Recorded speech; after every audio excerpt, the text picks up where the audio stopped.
Hi മക്കളെ, Jake repeat ചെയ്യണമെന്ന് ആഗ്രഹിക്കുന്ന എല്ലാ കുട്ടികളും ഇപ്പോൾ ഒരു തരം ധർമ്മസങ്കടത്തിലായിരിക്കും. അതായത് +2ൻ്റെ കൂടെ എത്ര പെർസെൻറ്റേജ് കിട്ടിയ ആൾക്കാരാണ് റിപ്പീറ്റ് ചെയ്താലാണ് ഉറപ്പായിട്ടും കിട്ടുക.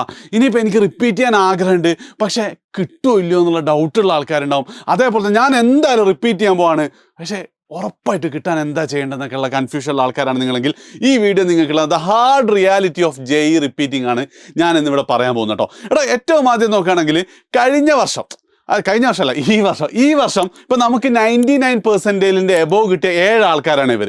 ഇതിൽ ഞാൻ പറയുന്നത് ഏറ്റവും ടോപ്പായിട്ടുള്ള 99.80 കിട്ടിയ ഷഹീം +2ൻ്റെ കൂടെ എന്ത് ചെയ്തിട്ടില്ല, ജെഇ അപ്ലൈ പോലും ചെയ്തിട്ടില്ല, ജെഇ എഴുതിയിട്ടില്ല. നിങ്ങളൊന്ന് ആലോചിച്ച് നോക്കി, എന്തെങ്കിലുമൊക്കെ പഠിച്ചിട്ട് എന്തെങ്കിലും ഒരു ചെറിയ ആഗ്രഹമുണ്ട് ജെഇ റിപ്പീറ്റ് ചെയ്യാനെങ്കിൽ എന്തായാലും നിങ്ങൾ അപ്ലൈ ചെയ്യൂലേ. അതുപോലെ ഇല്ലാത്ത ആളാണ് ഷഹീം സ്കോർ ചെയ്തത് 99.80 ആണ്. തൊട്ട് താഴെയുള്ള ഋഷികേഷിന്റെ കേസ് പറയുകയാണെങ്കിൽ അവൻ കഴിഞ്ഞ തവണ തന്നെ 90% ഉണ്ട്. അവൻ വന്ന അന്ന് തന്നെ ഞങ്ങൾക്കറിയായിരുന്നു ഇവൻ ഇത്തവണ 99 എത്തും എന്നുള്ളത്. അതേ സ്ഥാനത്തോ നമ്മുടെ ഇവൻ അൻസബ്, നിങ്ങൾ അവൻ്റെ ഇന്റർവ്യൂ കണ്ടിട്ടുണ്ടാവും. അൻസബിന്റെ കേസിൽ അവന് 54% 54% മാത്രമല്ല, ഞങ്ങളുടെ ലിസ്റ്റിൽ പോലും ഡിസംബറിൽ, അതായത് ഫുൾ സബ്ജക്റ്റ് എക്സാം മോക്ക് ടെസ്റ്റുകൾ നടന്ന സമയം മുതലാണ് എന്ത് ചെയ്തത്, അൻസബ് കയറി തുടങ്ങി വന്നത്. മെല്ലെ 99 എത്തുന്നുള്ളൊരു പ്രതീക്ഷ വന്നത്. പിന്നെയോ അതിൻ്റെ അതേ സ്ഥാനത്ത് മിൻഹാദും അതേപോലെ തന്നെ ഹരികൃഷ്ണനും 90% അവർ വന്ന ആദ്യത്തെ 2-3 ദിവസം കൊണ്ട് നമുക്ക് ഉറപ്പായിരുന്നു ഇവൻ 99.9 എത്തുന്നുള്ളത്. ബാക്കി 2 ആൾക്കാർ അത്യാവശ്യം പഠിക്കുകയൊക്കെ ചെയ്യുന്നു, പക്ഷേ എനിക്കൊന്നത് 75-85 റേഞ്ചിലാണ് അവരെ പെർസെൻറ്റേജിലാണ്. നിങ്ങളൊന്ന് ആലോചിച്ച് നോക്ക്. അതായത് ഇവിടെ എന്തുണ്ട്, 2 കുട്ടികൾ, ടോപ്പറും രണ്ടാമത്തെ ആളും 99.80 99.48 എന്താണ്, ഒരു രീതിയിലും നമ്മൾ നേരത്തെ പറയുന്ന ജെഇ കിട്ടുമോ ഇല്ലയോ എന്ന് ഉറപ്പുള്ള ടീമിൽ ഉണ്ടായിരുന്ന ആളല്ല. പക്ഷേ ബാക്കി 4 ആൾക്കാർ എന്താണ്, ബാക്കി 4 2, 3 ബാക്കി 5 ആൾക്കാർ ഏകദേശം നമുക്കൊരു പ്രതീക്ഷ ഉള്ളതാണ്. ഇനി ഞാൻ കഴിഞ്ഞ വർഷത്തെ കറക്റ്റ് ലിസ്റ്റ് ഞാൻ എടുത്തിട്ടുണ്ട്. അതായത് 75% മുകളിൽ നമ്മളുടെ കിട്ടിയിട്ട് നമ്മളുടെ കൂടെ റിപ്പീറ്റ് ചെയ്യാവുന്ന എല്ലാ ആൾക്കാരും എന്തുണ്ട് ഈ ലിസ്റ്റിലുണ്ട്. അതായത് 97% ഏകദേശം എന്ത് ചെയ്യുക, NITയിൽ ഏതെങ്കിലും ഒരു ബ്രാഞ്ച് ഉറപ്പായിട്ടും കിട്ടുന്നുള്ളൊരു പെർസെൻറ്റേജ്. അതിലെന്ത് ചെയ്തിട്ടുണ്ട്, +2ൻ്റെ കൂടെ ഒരു 75% മുകളിലുള്ള മുഴുവൻ കുട്ടികൾ എന്ത് ചെയ്തിട്ടുണ്ട്, അതിലെത്തുകയും ചെയ്തിട്ടുണ്ട്. സോ എന്താണ് ജെഇ കിട്ടാനുള്ള മാനദണ്ഡം? ഒരു സംശയം വേണ്ട, 2 ഫാക്ടേഴ്സാണ് നിങ്ങൾക്ക് ജെഇ കിട്ടുമോ ഇല്ലയോ എന്ന് തീരുമാനിക്കുന്നത്. ഒന്ന് നിങ്ങളുടെ സ്കില്ല്, 2 അടുത്തൊരു വർഷം നിങ്ങളെങ്ങനെ ഹോംവർക്ക് അല്ല ഹാർഡ് വർക്ക് ചെയ്യുന്നു എന്നുള്ളത്. എന്താ സാറേ സ്കില്ല് എന്ന് പറഞ്ഞാൽ നിങ്ങൾക്ക് തന്നെ അറിയായിരിക്കും അല്ലേ. അതായത് ആ ഒരു മാത്തമെറ്റിക്കൽ എബിലിറ്റി, അല്ലെങ്കിൽ ലോജിക്കലി തിങ്ക് ചെയ്യാനുള്ള കഴിവ്, ഓർ ബേസിക്കലി തിങ്ക് ചെയ്യാനുള്ള കഴിവ്, അതാണ് ഒന്നാമത്തെ ഫാക്ടർ. രണ്ടാമത്തേത് അടുത്തൊരു വർഷം നിങ്ങളെങ്ങനെ ഹാർഡ് വർക്ക് ചെയ്യുന്നു. അതായത് നിങ്ങൾക്ക് ഭയങ്കര സ്കില്ലാണെങ്കിൽ നിങ്ങൾ കുറച്ച് ഹാർഡ് വർക്ക് കുറഞ്ഞാൽ എന്തായിരിക്കും, നിങ്ങൾ 99 പോയിന്റിലേക്കോ അല്ലെങ്കിൽ 98ലേക്കോ എത്തും. അതേ സ്ഥാനത്ത് നിങ്ങൾ ഏറ്റവും കൂടുതൽ മനസ്സിലാക്കേണ്ട കാര്യം എന്ന് വെച്ചാൽ, നിങ്ങൾക്കിപ്പോൾ സ്കില്ല് കുറച്ച് കുറവാണെങ്കിലും അടുത്തൊരു വർഷം നല്ല രീതിയിൽ നിങ്ങൾ ഹാർഡ് വർക്ക് ചെയ്താൽ ഒരു സംശയമില്ല, നിങ്ങളുടെ ബാക്കിയുള്ളവരുടെ സ്കില്ലിനെ ബീറ്റ് ചെയ്യുന്ന പെർസെൻറ്റേജിലേക്ക് നിങ്ങൾക്ക് എത്താൻ പറ്റും. ആരെപ്പോലെ, ഷഹീമിനെയും അൻസബിനെയും പോലെ. ഇത് ഞാൻ വെറുതെ പറയുന്നില്ല കേട്ടോ, ഇതേ അവസ്ഥയിലൂടെ കടന്നു പോയ ഒരാളാണ് ഞാൻ പലതവണ നിങ്ങളോട് പറഞ്ഞിട്ടുണ്ട്. 10ാം ക്ലാസ് കഴിഞ്ഞപ്പം, അതായത് x+3/x എന്നൊക്കെ ഉണ്ടെങ്കിൽ ഈ എക്സും കട്ട് ചെയ്തിട്ട് 3 ആൻസർ ചെയ്യുന്ന ആളായിരുന്നു ഞാൻ. നിങ്ങൾക്കൊക്കെ ഉള്ളതുപോലെ തന്നെ ഏകദേശം ഒരു ജൂലൈയിലെ ഞങ്ങൾ +1 എനിക്ക് അടങ്ങാത്ത ആഗ്രഹം ഉണ്ടായിരുന്നത് എങ്ങനെയെങ്കിലും രക്ഷപ്പെടണം എന്നുള്ളത്. ഞാൻ +1 ഒരു ഡിസംബർ ആകുമ്പോൾ, അതായത് July, August, September, October, November, December, ഏകദേശം 5 മാസം കൊണ്ട് എൻ്റെ ക്ലാസ്സിലെ ഏറ്റവും മാത്തമെറ്റിക്കൽ സ്കില്ലുള്ള ആൾ ഞാനായിട്ടുണ്ട്. മറ്റൊന്നും കൊണ്ടല്ല, അങ്ങനെ പണിയെടുത്തിട്ടുണ്ട് എന്നുള്ളതാണ്. അപ്പോൾ ആ ഒരു പണിയെടുക്കൽ നിങ്ങൾ തയ്യാറാണെങ്കിൽ ഒരു സംശയവും വേണ്ട, എന്തായിരിക്കും, ഉറപ്പായിട്ട് നിങ്ങൾക്ക് ആ പോയിന്റിലേക്ക് എത്താൻ പറ്റും, ജെഇ ടോപ്പറിൽ എത്താൻ പറ്റും. അതിൻ്റെ കൂടെ അത് എന്തൊക്കെയാണ് ചെയ്യേണ്ടതെന്ന് പറയുന്നതിന് മുമ്പ്, ഇതുകൊണ്ടാണ് ഇപ്പോൾ നമ്മളുടെ സ്കോളർഷിപ്പ് നിങ്ങൾ എടുത്തു നോക്കുകയാണെങ്കിൽ കേരളത്തിൽ ജെഇ റിപ്പീറ്റിന് ഇത്രയും നല്ല സ്കോളർഷിപ്പ് എന്ത് ചെയ്യുന്നില്ല, ഒരു സ്ഥാപനവും നൽകുന്നത്. അതായത് നിങ്ങൾക്ക് 95% മുകളിലുണ്ടെങ്കിൽ ഒരു സംശയമില്ല, നിങ്ങൾ ഒറ്റ പൈസ ചിലവാക്കാതെ നിങ്ങൾക്ക് റിപ്പീറ്റ് ചെയ്യാം. ഇനിയിപ്പോൾ 90% മുകളിലാണെങ്കിലോ അവിടെ നിങ്ങൾക്ക് ഇതേപോലെ തന്നെ ഒറ്റ പൈസ നിങ്ങൾ ചിലവാക്കേണ്ട ആവശ്യമില്ല. പക്ഷേ നമ്മൾ എന്ത് ചെയ്യുന്നുണ്ട്, ഒരു ഇൻ്റർവ്യൂ ഞങ്ങൾ നടത്തും. അതായത് നിങ്ങളിപ്പോൾ ഒരു ഇൻ്റഗ്രേറ്റഡ് സ്കൂളിൽ പഠിച്ചൊരു കുട്ടിയാണെങ്കിൽ ആ 90%-ൽ എന്തില്ല, നമ്മളെ പിന്നെ സാധാ സ്കൂൾ പഠിച്ച ഒരു കുട്ടിയുടെ 85ൻ്റെ വാല്യൂ ചിലപ്പോൾ നമുക്ക് ഫീൽ ചെയ്യണം. അപ്പോൾ ഇൻ്റർവ്യൂ നടത്തിയിട്ട് മാത്രമാണ് നിങ്ങൾക്ക് ഇത് എഷ്യൂർ ചെയ്യുക. അതേപോലെ തന്നെ 85% ലഭ്യമാണ്, നിങ്ങൾക്ക് 50% കോസ്റ്റ് ഫീഡ് ബാക്കി ഇതേപോലെ തന്നെ ഉണ്ട്. ഇനിയിപ്പോൾ നേരത്തെ നമ്മുടെ ഷഹീബിനെ പോലത്തെ ആരെങ്കിലുമൊക്കെ മിസ് ഔട്ടായി പോവാതിരിക്കാൻ വേണ്ടിയിട്ട് എന്താണ് നമ്മളിപ്പോൾ തന്നെ +1 മാർക്ക് ബേസ്. എനിക്ക് തോന്നുന്നത് നിങ്ങളെ പലർക്കും എന്തായിരിക്കും ചിലപ്പോൾ ഇതിനേക്കാൾ സ്കോളർഷിപ്പ് കിട്ടാൻ പോവുക ഈ ഒരു രീതിയിലായിരിക്കും. നിങ്ങൾക്ക് ജസ്റ്റ് ഇതും കൂടെ ഒന്ന് സ്ക്രീൻഷോട്ട് എടുത്ത് അല്ലെ വീഡിയോ പോസ്റ്റ് ചെയ്തിട്ട് ഒന്ന് നോക്കാം.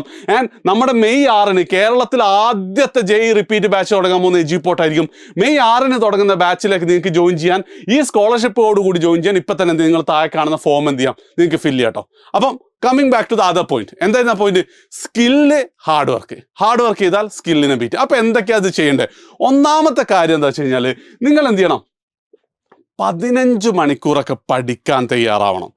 അത് ഒന്നാമത്തെ ദിവസം മുതൽ നടക്കൂല കേട്ടോ. പക്ഷേ ഒരു മാസത്തിനുള്ളിൽ നിങ്ങൾ അതിലേക്ക് എത്ര. ആദ്യത്തെ ദിവസം എന്തായിരിക്കും, ഒരു 6 മണിക്കൂർ എന്തായാലും നിങ്ങൾക്ക് ക്ലാസ് ഉണ്ടാവും. ആ 6 മണിക്കൂർ കഴിഞ്ഞിട്ട് ഒരു 3-4 മണിക്കൂറായിരിക്കും ആദ്യത്തെ ദിവസം നിങ്ങൾക്ക് പഠിക്കാൻ പറ്റുക. അത് കൂട്ടി പിന്നെ ഒരു 9 മണിക്കൂർ നിങ്ങൾക്ക് പഠിക്കാൻ പറ്റണം. എത്രത്തോളം എന്ന് വെച്ച് കഴിഞ്ഞാൽ അപ്പോൾ നിങ്ങളായിരിക്കും സാറേ 24 മണിക്കൂറിൽ 15 മണിക്കൂർ പോയാൽ പിന്നെ 9 മണിക്കൂറല്ല, അതേ വേണ്ടല്ലോ. അതായത് നിങ്ങൾ മെസ് ഹാളിൽ പോയി ഇരിക്കുമ്പോൾ എന്തായിരിക്കണം, നിങ്ങൾ ആ ഓർഗാനിക് കെമിസ്ട്രിയുടെ നെയിംഡ് റിയാക്ഷൻസിൻ്റെ മെക്കാനിസംസ്, അതിൻ്റെ എന്താ പറയുക എക്സെപ്ഷൻസ് തുടങ്ങിയ എക്സെപ്ഷൻ്റെ ഉള്ളിലത്തെ എക്സെപ്ഷൻസ് ഒക്കെ ഉണ്ടാവും ഏതിൽ, ഇനോർഗാനിക് കെമിസ്ട്രിയിലൊക്കെ.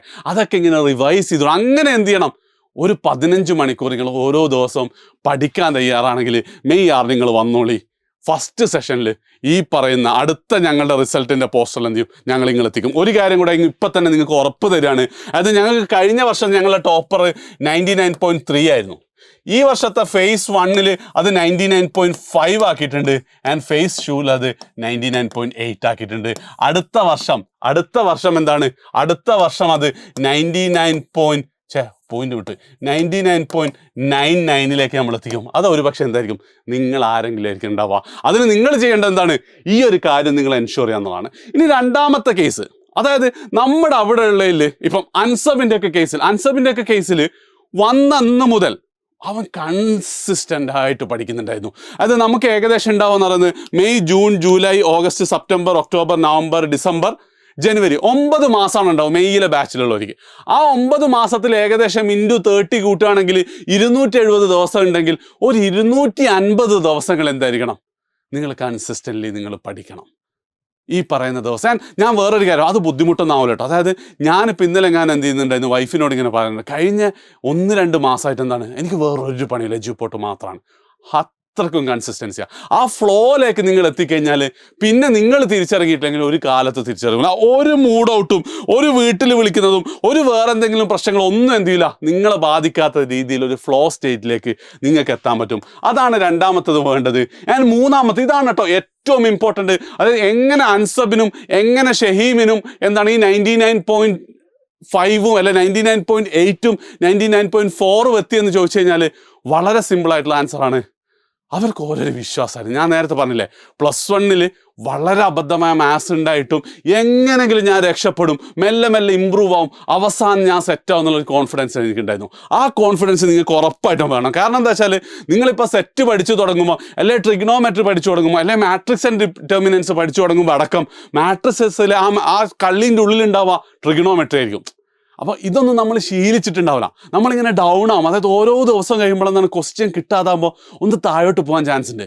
പക്ഷേ this is totally normal and I have 9 more months. എനിക്കിനി 9 മാസം കൊണ്ടുണ്ട്, അപ്പത്തേക്ക് ഞാൻ സെറ്റാക്കുന്നുള്ള രീതിയിൽ ഓരോ ദിവസവും പണിയെടുത്ത് കഴിഞ്ഞാൽ നമ്മളെന്തുണ്ട്, ഈ വലിയ മരമൊക്കെ വെട്ടുന്നതാണല്ലേ, അതായത് വലിയ മരമൊക്കെ വെട്ടി വീഴ്ത്തുമ്പോൾ ആദ്യത്തെ ഒരു 10-20 വെട്ടുമ്പോൾ മരം അറിയൂല, ഒരു കുലുക്കം ഉണ്ടാവില്ല. ആൻഡ് അവസാനത്തെ ഒരൊറ്റ വെട്ടിനാണ് അത് താഴെ വീഴുക. പക്ഷേ ആ ലാസ്റ്റ് വെട്ട് മാത്രമാണ് ഇമ്പോർട്ടൻ്റ് അല്ലേ, അതിന് മുന്നേ വെട്ടിയ 100 കണക്കിന് വെട്ടുണ്ടാവും. അതുകൊണ്ട് തന്നെ എന്താണ്, ജനുവരി 20 മുതൽ തുടങ്ങുന്ന നിങ്ങളുടെ ഫസ്റ്റ് സെഷനിൽ നിങ്ങൾ ആ മരം വീഴ്ത്തുമ്പോൾ അതുവരെയുള്ള 9 മാസം നിങ്ങൾ എത്രമാത്രം വെട്ടി എന്നുള്ളതായിരിക്കും ഇമ്പോർട്ടൻ്റ്.